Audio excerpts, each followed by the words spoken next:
صدای واژه‌ها در کتابخانه گویای ایران صدا، مجموعه ارزشمند از کتاب‌های گویا. www.iranseda.ir. فصل ششم.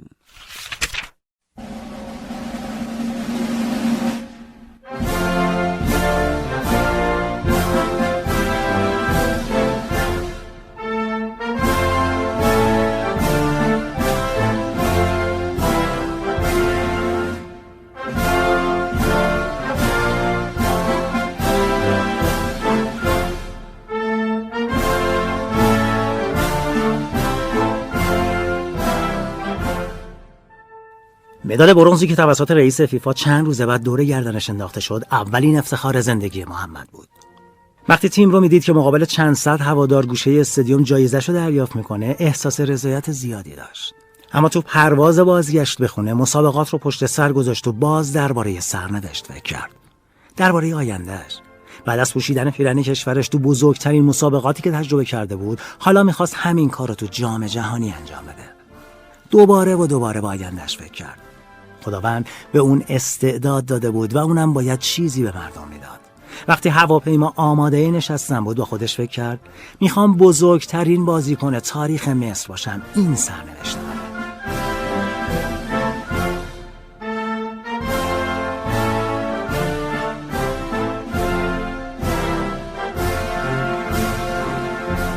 وقتی وارد فرودگاه قاهره شد، از دیدن ده‌ها خبرنگار و عکاس که برای پوشش دادن بازگشت تیم زیر 23 ساله به کشور اونجا بودن تعجب کرد. گروه کوچیکی از هوادارا براش دست تکون میدادن، در حالی که محمد سعی میکرد همراه پدرش از میون اونها عبور کنه. پسرکی سمتش دوید و از محمد پرسید میتونید یه امضا بهم بدید آقا؟ و با خجالت یه خودکار و دفترچه‌ای سمت محمد گرفته بود. محمد یه لحظه خشکش زد. تا حالا هیچ کس ازش امضا نخواسته بود. پسر بچه گفت شما بازیکن محبوب منی، میخوام وقتی بزرگ شدم مثل شما گل بزنم. محمد امضا کرد و به پسرک گفت ممنونم.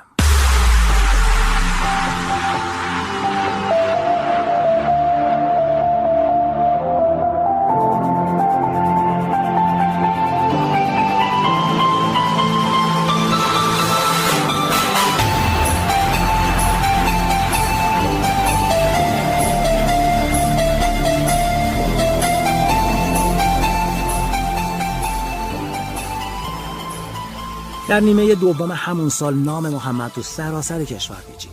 اولین بازی ملیش در تیم بزرگسالان انجام داد و یکی از گل‌های پیروزی 3-0 مصر مقابل نیجریه رو به ثمر رسوند. همراه گورکای کوهستان تقریبا تو هر دو بازی یه گل به ثمر رسوند. ابراهیم محلب با غرور و افتخار شاهد پیشرفتش بود. همین زمان بود که از زمالک با رئیس گورکای کوهستان تماس گرفت تا محمد رو به خدمت بگیره. نه هزاران بار نه.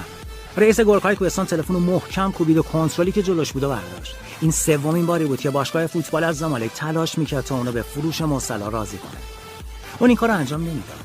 لیاقت محمد بیشتر از لیگ مصر بود. به رقابت قوی‌تری نیاز داشت تا بهتر و بهتر بشه. اولین باری که از زمالک در پایان فصل 2011 تماس گرفت، این موضوع رو به محمد توضیح داده بود. تو تلویزیون اخبار رو تماشا میکرد. 47 هوادار در جریان اغتشاشات یه مسابقه فوتبال تو شهر پورت سعید جونشون رو از دست داده بودن. غمگین و منزجر بود. آهی از روی ناامیدی کشید. بعد توجهش به نوشته‌های زیرنویس صفحه تلویزیون جلب شد. تمام بازی‌های باقی مونده لیگ برتر مصر در ادامه فصل کنسل شده بود. اون از این تصمیم فدراسیون مصر خبر داشت و حالا به شکلی عمومی اعلام شده بود. تلویزیون خاموش کرد و از پشت میزش بلند شد. از زمالک بدون شک با آخرین پیشنهادش بهترین بازیکنش رو وسوسه کرده بود، اما با وجود شرایط بی‌ثبات کل فصل کسی چه میدونست محمد جوان چه فکری تو سرش داره. بالاخره اون پسری خوب و فروتن بود و کاری رو انجام میداد که برای خانواده‌اش بهترینه.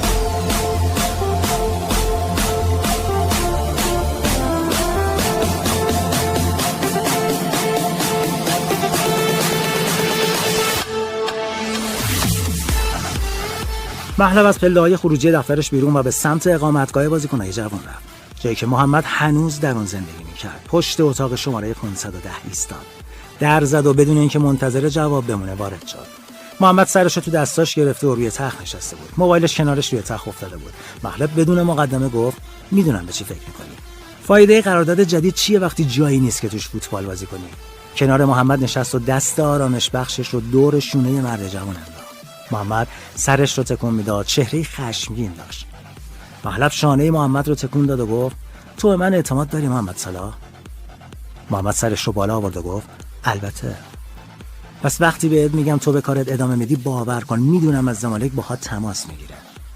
محمد سرش رو بلا فاصله بلند کرد و گفت آقا من به اونا گوش نمیکنم، موضوعی نیست، المپیک در راهه، باید آماده بازی باشیم. حالا چطور میتونیم این کار رو انجام بدیم؟ چه جوری میتونیم بعد از اون روز وحشتناک باعث غرور مصر بشیم؟ فقط 4 ماه دیگه مسابقات فوتبال المپیک 2012 لندن شروع میشد و همه امید داشتن تیم زیر 23 ساله های مصر نمایش خوبی داشته باشه. مخلب آهی کشید و گفت حق با توه، باید تو مسابقات جدی بازی کنی. کمی فکر کرد. محمد دوباره سرش رو پایین انداخت، بعد ایستاد. طوری تمرین کن که انگار مسابقه داریم، من برات بازی جور میکنم.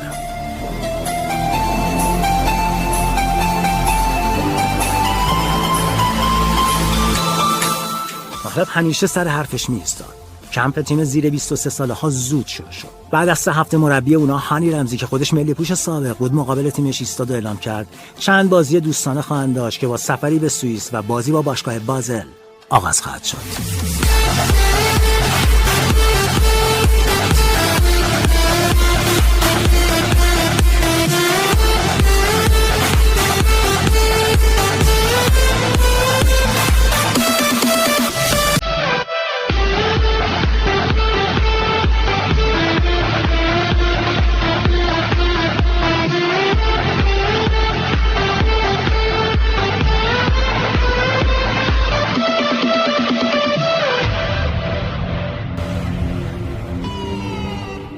وقتی رسیدن و در هتلی در بازل اقامت کردن، محمد متوجه تفاوت‌ها با خونه شد.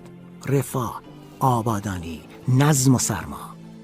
وقتی نیمه اول بازی روی نیمکت نشسته بود، برای اولین بار تو عمرش از سرما می‌لرزید. بازل بازیکنای خوبی داشت. بیشتر اونا ملی پوش بودن و کار تیمی و سازماندهی آلمانیا رو داشتن. تو وقت استراحت بین دو نیمه، فراعنه جوون نتونسته بودن به دفاع اونا نفوذ کنن. رمزی گفت که محمد تو نیمه دوم به بازی خواهد رفت. به محض اینکه قدم به زمین گذاشت تاثیرگذار بود. در پایان بازی 2 گل به ثمر رسوند و جوانان مصر پیروز از میدان خارج شدند. محمد نمیدونست اما ابراهیم مخلب فقط چند بازی برای تیم مصر جو نکرده بود. بازیکن‌ها برای جلسه بعد از بازی جمع شده بودند که به رختکن مصر و سراغ محمد رفت و گفت چه بازی کردی؟ فوق‌العاده بود. میتونم باهات صحبت کنم؟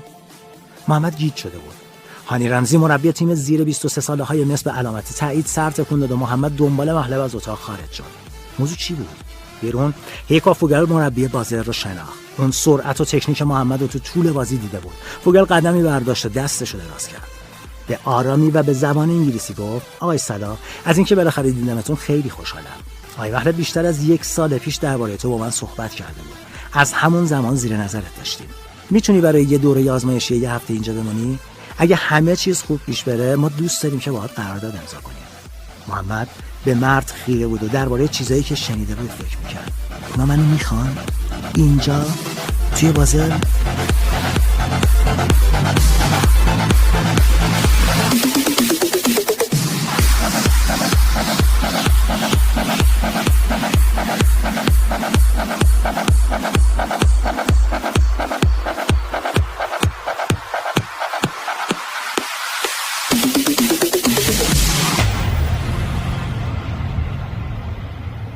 گفت ممنون آقا، این فرصت بزرگیه.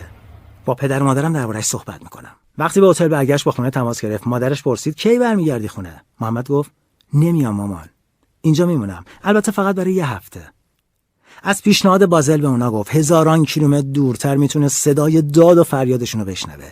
نمیتونه سرزنششون کنه. خودش هم هیجان زده بود. مشتاق بودن تا زودتر به خونه برگرده. وقتی تلفن رو قطع کرد احساس شادی و غم داشت. بیرون اتاقش شب مه‌آلود و سرد بود. مطمئن نبود که آماده ترک خانواده و مصر باشه، اما تو اعماق وجودش میدونست که این فرصتی طلاییه. یه نقطه عطف دیگه تو مسیر بزرگ شدنش.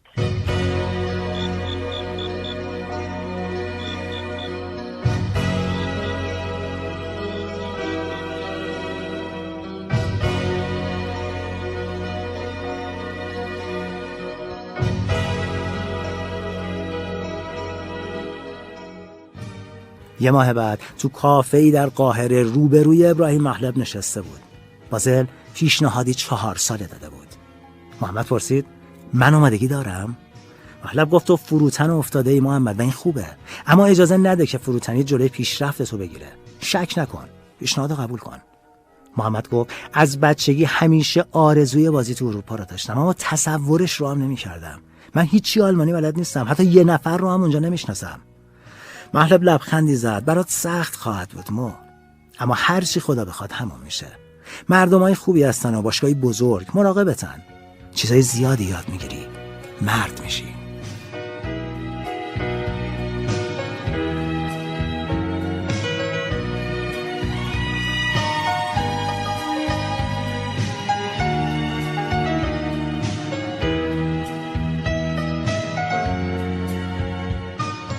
روی میز خم شد و دست محمد رو گرفت و ادامه داد و پول خیلی زیادیه.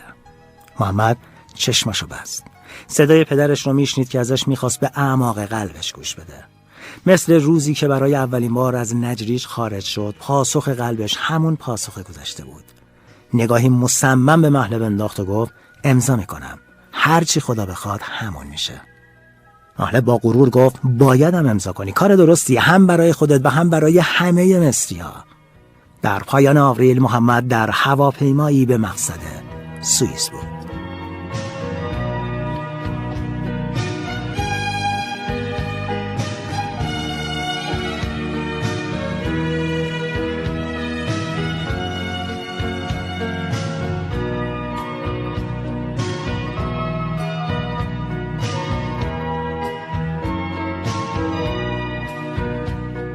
آماده ای محمد؟ انگلیسی فابین فری به اندازه انگلیسی محمد لهجه سنگینی داشت، اما این تنها زبون مشترک آنها بود. فری کنار محمد تو خط هافبک اف سی بازل بازی میکرد. اون یکی از بازیکنای بازل بود که از سیستم جوانان به تیم اصلی راه پیدا کرده بود. اونم مثل محمد تازه از المپیک برگشته بود. بالای سر اونا تو انتهای تونل استادیوم جیکوب پارک پر از هوادارایی بود که شال گردنای قرمز آبی رو تکون میدادن. محمد با تمرکز کامل سرش رو تکون داد و روی پنجه‌هاش بالا و پایین پرید.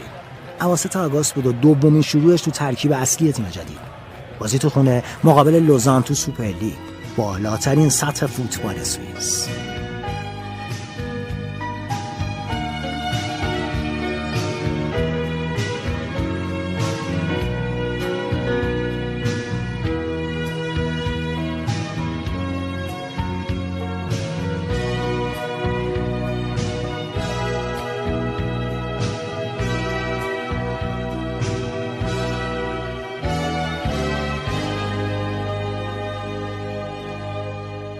المپیک لندن حالا دیگه خاطره بود. مصر بد کار نکرده بود. یه پیروزی، یه تساوی و یک شکست در مرحله گروهی و شکست مقابل ژاپن توی 1/4 نهایی در اولترافورد و مقابل 70,000 تماشاگر. محمد قدم روی چمن و بارون و نور ورزشگاه گذاشت و کارهای همیشگیشو انجام داد. 3 ماه از اومدنش به بازل میگذشت. هنوز به شکل کامل از محمد تو سیستم اونا استفاده نمیشد، اما به سرعت در حال یادگیری بود. خوشبختانه تو اولین بازی که یه مسابقه پیش‌فصل مقابل استوا بخارست بود، موفق به گلزنی شد. بازی شروع شد و بلافاصله احساس کرد در خونه است. تو نیمه دوم محمد با سرعت از سمت راست به محوطه جریمه نفوذ کرد و سانتر فابین فری رو با پای چپ طرف دروازه فرستاد. توپ به تور دروازه چسبید.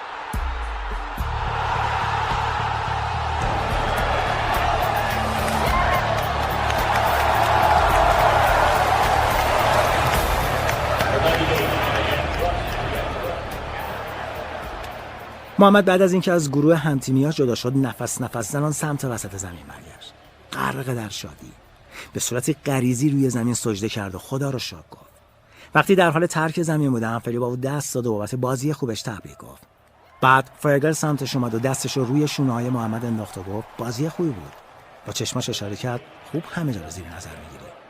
و دستاش رو اطراف بدنش تکون داد و گفت خوب تو فضا حرکت می‌کنی. تو بازل همینطور بودن. همیشه کلی زحمت میکشیدن تا برای اون چیزی رو توضیح بدن، چون زبون اونا رو نمیدونست. محمد ممنون بود و با لبخندی جواب داد ممنون آقا، به یاد گرفتن ادامه میدم. بعد از بازی محمد برای قدم زدن بیرون رفت. بعد 16 ساعت فاصله تا تمرین روز بعد رو به شکلی پر میکرد. برای این کار از اتاق هتلش بیرون میرفت و از شهر استفاده میکرد. همه چیز با خونه متفاوت بود. ساختمونای رنگی بدون نقص، فروشگاه‌های مرتب، خودش تو جنگل کاج کنار شهر گم می‌کرد و به صدای قطرات بارون که از شاخه‌ها روی زمین می‌افتاد گوش می‌داد. همه جا ساکت بود. وقتی از جنگل بیرون می‌آمد، کمتر احساس تنهایی می‌کرد. اون روز در حال رفتن سمت هتل بود که گروهی از مردها با شال گردنای قرمز آبی بازه از ته خیابون به سمتش می‌آمدن. اونا درشت و مردونه بودن و مدل موهای بوکسوری داشتن و شلوار جین و تیشرت پوشیده بودن. یه دفعه یکی از اونها ایستاد و به سمت محمد خیره شد و فریادی زد. محمد ترسید. مرد دوباره فریاد زد: محمد صلاح. محمد سری تکون داد اما هنوز استرس داشت. لبخند درشتی روی صورت مرد نقش بست. پیش محمد رفت، به سرعت چیزایی میگفت و دستشو گرفته بود. محمد احساس کرد انگشتاش در حال شکستنن، اما لبخند میزد. ولی صورتش نشون میداد که حتی یک کلمه هم نمیفهمه. چهره مرد در هم رفت. یه دفعه به انگلیسی فریاد زد: گل! و مشتشو به هوا بلند کرد. بعد به محمد اشاره کرد و گفت ممنون. بعد پیش دوستاش برگشت و در حالی که دور میشد چند باری برگشت و دست تکون داد. فقط یه طرفدار بود. محمد به خودش خندید و با احساس جدید غلبه بر تنهاییش به سمت هتل قدم برداشت. وقتی داستان رو پشت تلفن برای نامزدش مگی تعریف کرد، مگی خندید و گفت باید به هوادارات عادت کنی.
ماه‌ها گذشت و محمد فهمید حق با نامزدش بوده.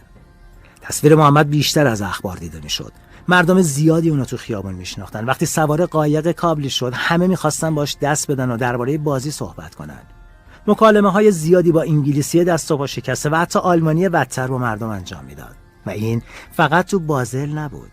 با گلزنی‌های اون بازل به قهرمانی سوپرلیگ سوئیس و نایب قهرمانی جام حذفی رسید و به نیمه نهایی لیگ اروپا راه پیدا کرد. اون به عنوان بهترین استعداد افریقا در سال 2012 انتخاب شد و یوفا جایزه کفش طلا رو بهش داد.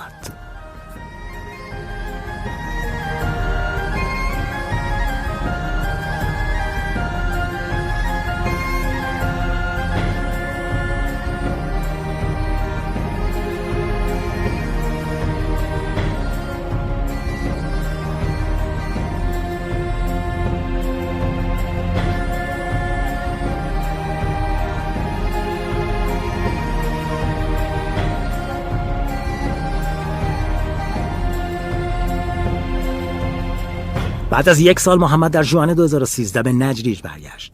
وقتی پدرش او و نصر رو به کافه ام محمد برد، کافه مثل آتش فشانی منفجر شد. عباده در حالی که محمد رو در آغوش میکشید با خنده گفت: اون گل مقابل چلسی دیوار چنان لرزید که فکر کردم تلویزیون در حال افتادنه. عباده حالا کمک ام محمد در کافه بود. محمد فقط سرش رو تکون میداد. از خوشحال کردن اونا شاد بود. بعد به زمین فوتبال قدیمی رفت. چند تا بچه اونجا بودن که بازی میکردن. یکی از اونا محمد رو دید و چشاش گرد شد و فریاد زد: محمد صلاح! محمد سرخ شد. صورت پسرک درخشید و با ژست خاصی پاش رو روی توپ گذاشت.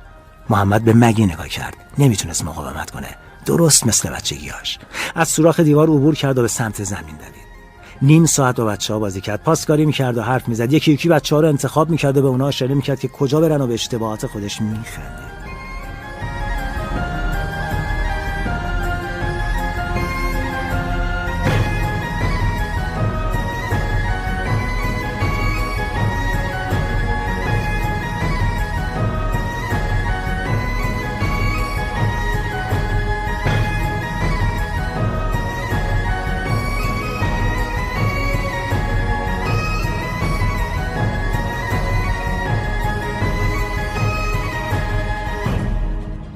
بری هانتر مدیر استعدادیابی آنفیلد صورتش رو از سوز هایزی پوشونده بود. تو سکوهای بالای ورزشگاه چلسی نشسته بود تا هافبک جوان مصری رو تماشا کنه که برای بازل بازی می‌کرد و تو مرحله گروهی لیگ قهرمانان مقابل چلسی قرار گرفته بود. نامش محمد صلاح بود، با مهارت، سریع، سخت کوش و مقابل زیمبابوه در مقدماتی جام جهانی هتریک کرده بود. پس ارزش وقت گذاشتن داشت. باشگاه لندنی 15 دقیقه به پایان با 1 گل پیش بود و بازی رو تو دست داشت. محمد توپ بلندی رو نزدیک محوطه جریمه کنترل و از کاپیتان تیم ملی انگلیس جان تری عبور کرد. نگاهی کرد و توپ رو به زیبایی از پیتر چک که شیرجه بلندی زده بود وارد دروازه چلسی کرد. عالی بود. 10 دقیقه بعد محمد از سمت راست نفوذی انجام داد و توپ رو درون محوطه جریمه فرستاد و استرالر گل دوم رو برای تیم سوئیسی به ثمر رسوند. چند روز بعد در آنفیلد هانتر نگاه دقیق‌تری به محمد صلاح روی صفحه تلویزیون داشت. گفت به حرکاتش نگاه کنید و به تصاویری از بازی خونگی و خارج از خونه مقدماتی لیگ قهرمانان بازل اشاره می‌کرد. همیشه مدافعین رو به دردسر میندازه و شانس ایجاد میکنه. اون ضربه رو ببینید، توپو میگیره 1 2 بنگ، اونم بیرون پا. فکر میکنم به دردمون میخوره. دیو فالوز مدیر نقل و انتقالات لیورپول نگاهی به مدیر ورزشی تیم مایکل ادواردز انداخت. پس زیر نظر بگیریدش. اما این لیورپول نبود که محمد رو از بازل جدا کرد. 3 دقیقه پایان بازی برگشت بازل مقابل چلسی، محمد توپ رو از بالای سر پیتر چکی که از دروازه بیرون اومده بود عبور داد و برای دومین بار دروازه‌بان اهل چک رو شکست داد. این گل برای مربی چلسی مورینیو غیر قابل تحمل بود. بلافاصله سراغ مالک چلسی رومن آبراموویچ رفت. مورینیو توضیح میداد محمد صلاح سریع، خلاق، پرشوره، به علاوه دائما داره به ما گل میزنه. فکر می‌کنم بهش نیاز داریم. آبراموویچ خیلی بی‌تفاوت گفت پس بخرش. محمد وقتی در تعطیلات زمستانی سوپرلیگ سوئیس به مصر برگشت چیزی از علاقه تیم‌های انگلیسی نمی‌دونست. تو ذهنش فقط به یک چیز فکر می‌کرد: ازدواج با نامزده.